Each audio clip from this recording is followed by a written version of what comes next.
Ada satu je masalah utama orang susah kurus. Sebab dia punya effort tu sementara. Bila setengah orang dikurus dan dia dapat result sikit, apa yang dia buat? Saya akan kongsi dalam video ni. First kali saya nak minta anda follow akaun saya ni, klik follow dan komen dekat bawah bakar lemak.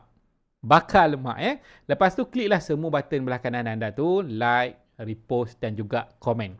Baik So apa yang berlaku? Sebab saya pun melalui fasa yang sama. Fasa yang sama, simple je, kita nak kurus, kita tengok orang-orang dah kurus kan. So kita nak kurus juga. So apa yang kita buat?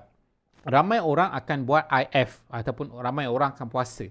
So bila kita puasa, first thing akan hilang dalam tubuh kita ialah air. Dan bila air hilang, apa yang berlaku? Kita akan tengoklah ada orang turun 3 kilo, ada orang turun 2 kilo, ada orang turun lebih daripada tu dan kita rasa wah, ini dah progress. So apa yang berlaku bila progress? Kita akan rasa complacent, kita akan rasa selesa, kita tak committed sangat dah compare masa 3-4 hari lepas kan. So apa yang berlaku? Kita akan start discount, kita akan start makan balik, kita akan start makan makin kerap. Bila kita start makan, especially kita start makan nasi balik, karbo, gula kan, craving tu akan naik balik. So bila craving tu akan naik, kita akan ibaratnya macam bayar hutang lah. Aku dah 5 hari puasa kan, so aku makanlah lebih sikit. So apa yang berlaku? Berat kita akan balik pada normal dan even boleh lagi lebih daripada tu.